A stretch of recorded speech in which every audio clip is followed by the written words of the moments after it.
I can't believe this dress won't zip up. I pull as hard as I can, and then, snap, the zipper breaks. I'm so frustrated that I yell out, "Mom, why do you have to cook so well? I'm getting bigger and you don't even notice." Mom comes in, looking concerned. "You're beautiful just the way you are. A little extra weight is fine." That's when I lose it. Then why do people make fun of me? Why can't I wear what I want? Mom starts crying. I instantly regret what I said. "Sorry, Mom," I say. "I didn't mean to hurt you." She hugs me tightly. "I just want you to be happy." If you've ever felt like you don't fit in, you're not alone. Stick around for more stories like this one. And hey, don't forget to like and subscribe. I'm standing by my locker when Sarah, the nerdy girl from my math class, walks up to me. She's got that look on her face, the one that says, "I've got bad news.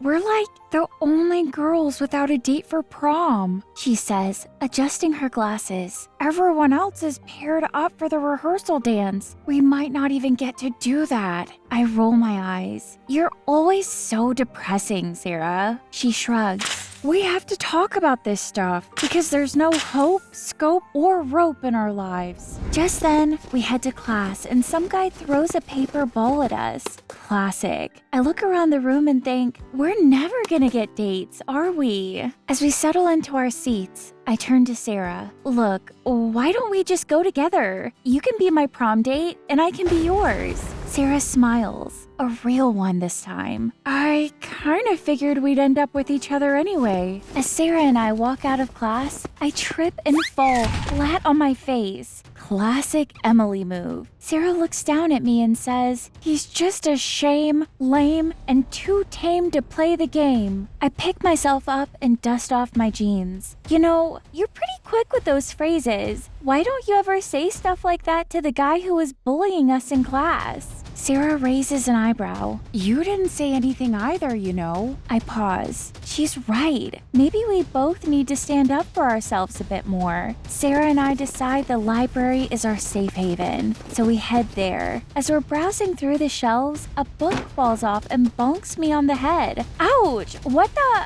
I pick it up and open it. The first page reads something like, "Tired of taking life's punches? Ready to punch back?"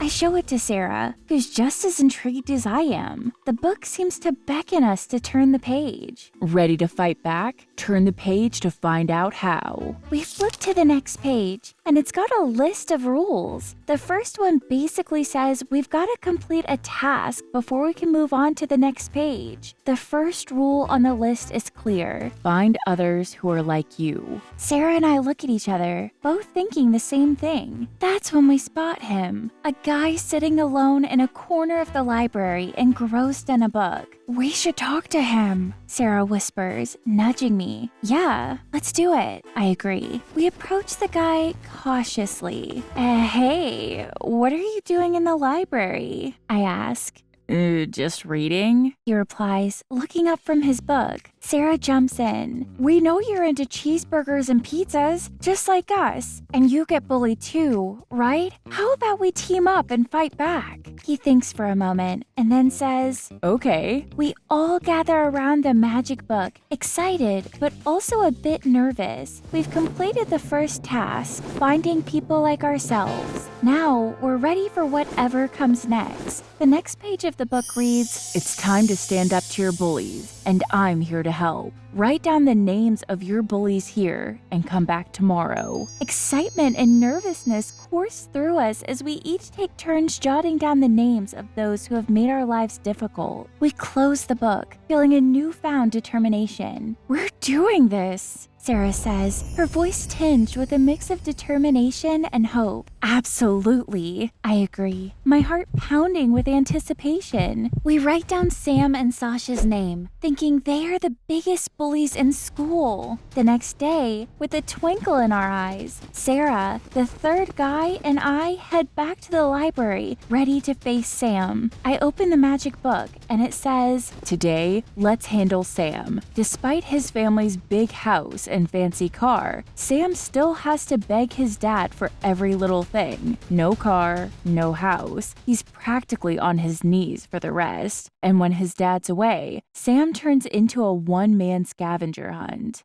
We walked into the classroom like we were on a secret mission, all set to tackle Sam. He looked at us, acting all confident, and said, "What's this? A pity party for the less fortunate?" I stepped forward, a twinkle in my eye. "Nah, Sam. We just thought it'd be a hoot to hang out with someone who has to beg for pocket change from Daddy." Everyone in the class starts laughing really hard. Sam's face gets super red, like a tomato. He stumbles over his words, trying to explain himself, but it's too late. He rushes towards the door, but ends up smacking right into the glass. Ouch! We can barely contain our giggles as the class bursts into uproarious laughter. Watching Sam's grand exit, I can't help but feel a sense of triumph. Mission accomplished. We went back to the magic book, and the book has a new mission, Sasha. It spills the beans that Sasha is failing all her classes and is going to have to repeat the entire school year. We go to class, and Sasha, with her sassy attitude, says, "Hey, idiots, get out of my way." I reply with a chuckle, "Oh, Sasha, how could you call someone else an idiot when you're failing all your classes?" Her jaw drops, and Sarah uses the silence to say, "Aw, don't worry, Sasha. You're not stupid. You just have bad luck when you're thinking." The classroom bursts into laughter, and some even start jokingly teasing Sasha. Her face flushes with a deep shade of crimson. The situation has completely shifted, and the class clearly finds it all very amusing. We exchange amused glances, knowing that sometimes the best way to handle a bully is with a good dose of humor. Back at the library, Sarah, the third guy, and I spot a guy hunched over, writing in the magic book. Suspicion prickles at us, and we approach cautiously. As we get closer, we see he's writing in the same handwriting as the rest of the book.